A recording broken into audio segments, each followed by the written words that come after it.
ମୁଁ ଆଜି ଏକଦମ ନୂଆ ଶୈଳୀରେ ଶାଗୁ ପଣା ବନେଇକି ଦେଖେଇବି। ମୁଁ ଏ ଶାଗୁ ପଣାକୁ ବିନା ଚିନି, ବିନା ଗୁଡ଼, ବିନା ମିଶ୍ରି, ବିନା ମହୁରେ ବନେଇବି।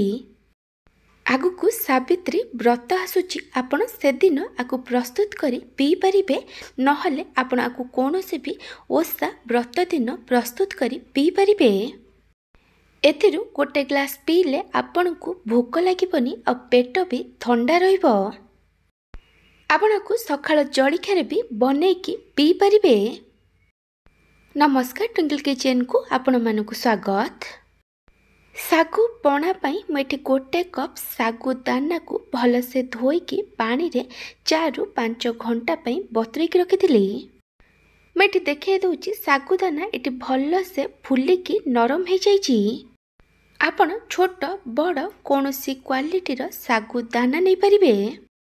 ମୁଁ ଏଠି ଗୋଟେ ଗ୍ରାଇଣ୍ଡର ଜାର୍ ନେଇଛି। ମୁଁ ଏଥିରେ ଗୋଟେ କପ୍ ବତୁରେଇକି ରଖିଥିବା ଶାଗୁ ଦାନାକୁ ଦେଉଛି। ଶାଗୁ ଦାନାର କ୍ୱାଣ୍ଟିଟି ଆପଣ ଆପଣଙ୍କ ହିସାବରେ କମ୍ ବେଶୀ କରିପାରିବେ। ତାପରେ ମୁଁ ଏଠି ଗୋଟେ ବଡ଼ କଦଳୀର ଉପର ଚୋପାକୁ ଛଡ଼େଇ କଦଳୀକୁ ମୁଁ ଏମିତି ହାତରେ ଟିକେ ଛୋଟ ଛୋଟ ଖଣ୍ଡ କରିକି ପକାଇ ଦେଇଛି। ଯଦି ଛୋଟ କଦଳୀ ଥିବ ତାହେଲେ ଆପଣ 2 ରୁ 3ଟା କଦଳୀ ଦେବେ। ଯେହେତୁ ଆମେ এই ପଣାରେ ଚିନି, ଗୁଡ଼, ମିଶ୍ରି, ମହୁ କିଛି ବି ୟୁଜ୍ କରିବାନି, ପଣାକୁ ମିଠା ବନେଇବା ପାଇଁ ମୁଁ ଏଠି ଖଜୁରୀ ନେଇଛି। ମୁଁ ଏଠି 5 ରୁ 6ଟା ଖଜୁରୀର ଭିତରୁ ମଞ୍ଜିକୁ କାଢ଼ି ଖଜୁରୀକୁ ଟିକେ ଖଣ୍ଡ ଖଣ୍ଡ କରି କାଟିକି ନେଇଯାଇଛି। ଆପଣଙ୍କୁ ଶାଗୁ ପଣା ଯେତିକି ମିଠା ଦରକାର ସେ ଅନୁସାରେ ଖଜୁରୀ ନେବେ। ଏବେ ମୁଁ ଏଥିରେ ହାଫ୍ କପ୍ ଦହି ଦେଇଛି। ଆପଣ ଆପଣଙ୍କ ଟେଷ୍ଟ ହିସାବରେ ଦହି ଦେବେ। ବେଶୀ ଖଟା ଦହି ନେବେନି, ଫ୍ରେଶ୍ ଦହି ନେବେ। ଦହି ଏଠି ଅପସନାଲ୍ ଅଛି, ଆପଣ ଚାହିଁଲେ ନ ପକାଇ ପାରନ୍ତି। ତାପରେ ମୁଁ ଏଥିରେ ଗୋଟେ କପ୍ ପାଣି ଦେଇ ଦେଉଛି। ଶାଗୁ ପଣାର କନସିଷ୍ଟାନ୍ସି ଆପଣ ଯେମିତି ରଖିବାକୁ ଚାହୁଁଛନ୍ତି ସେ ଅନୁସାରେ ପାଣି ଦେବେ। ଏବେ ଆମକୁ କଭର କରି ଭଲସେ ବାଟିକି ନେଇଯିବା। ମୁଁ ଆପଣଙ୍କୁ ଗୋଟେ ଛୋଟ ରିକ୍ୱେଷ୍ଟ କରୁଛି, ଯଦି ଆପଣଙ୍କୁ ଏହି ରେସିପି ଭଲ ଲାଗିବ ତାହେଲେ ଆକୁ ଲାଇକ୍ କରିବେ, ଆପଣଙ୍କ ସାଙ୍ଗମାନଙ୍କ ସହିତ ସେୟାର କରିବେ। ଯଦି ଏପର୍ଯ୍ୟନ୍ତ ମୋ ଚ୍ୟାନେଲକୁ ସବସ୍କ୍ରାଇବ୍ କରିନାହାନ୍ତି ତାହେଲେ ସବସ୍କ୍ରାଇବ୍ କରିବାକୁ ଜମାରୁ ଭୁଲିବେନି। ପାଖରେ ଥିବା ବେଲ୍ ଆଇକନ୍ରେ ଅଲ୍ ନୋଟିଫିକେସନ୍ରେ କ୍ଲିକ୍ କରିବେ।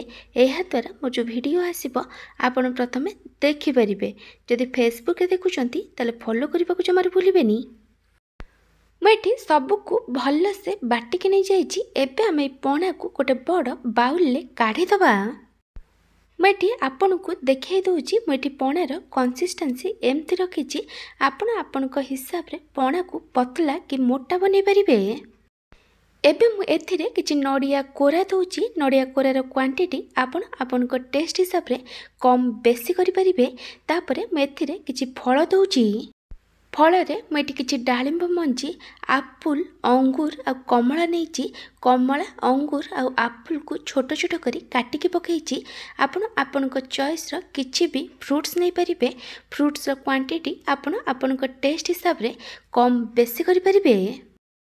ଆପଣ ଚାହିଁଲେ ଏଥିରେ କିଛି ଡ୍ରାଏ ଫ୍ରୁଟ୍ସକୁ ବି ଛୋଟ ଛୋଟ କରି କାଟିକି ପକାଇ ପାରିବେ। ଏବେ ଆମେ ସବୁକୁ ଭଲସେ ମିକ୍ସ କରିଦେବା। ପଣା ଏଠି ରେଡ଼ି ହେଇଯାଇଛି। ଏବେ ଆମେ এই ଶାଗୁ ପଣାକୁ ସର୍ଭ କରିବା। ସେଥିପାଇଁ ମୁଁ ଏଠି ଶାଗୁ ପଣାକୁ 2ଟା ଗ୍ଲାସରେ ନେଇଯାଇଛି। ଏବେ ମୁଁ ଆଉ ଉପରେ କିଛି ନଡ଼ିଆ କୋରା, ଡାଳିମ୍ବ ମଞ୍ଜି, କିସମିସ୍, କାଜୁ ଆଉ ଚେରି ଦେଇ ଗାର୍ନିସିଂ କରିଦେଇଛି। ଯଦି ଆପଣଙ୍କୁ ଏହି ଶାଗୁ ପଣାର ରେସିପି ଭଲ ଲାଗିଥିବ ତାହେଲେ ଆକୁ ଲାଇକ୍ କରିବେ, ଆପଣଙ୍କ ସାଙ୍ଗମାନଙ୍କ ସହିତ ସେୟାର କରିବେ। ଯଦି ଏପର୍ଯ୍ୟନ୍ତ ମୋ ଚ୍ୟାନେଲକୁ ସବସ୍କ୍ରାଇବ୍ କରିନାହାନ୍ତି ତାହେଲେ ସବସ୍କ୍ରାଇବ୍ କରିବାକୁ ଜମାରୁ ଭୁଲିବେନି। ପାଖରେ ଥିବା ବେଲ୍ ଆଇକନ୍ରେ ଅଲ୍ ନୋଟିଫିକେସନ୍ରେ କ୍ଲିକ୍ କରିବେ। ଏହାଦ୍ୱାରା ମୋ ଯେଉଁ ଭିଡ଼ିଓ ଆସିବ ଆପଣ ପ୍ରଥମେ ଦେଖିପାରିବେ।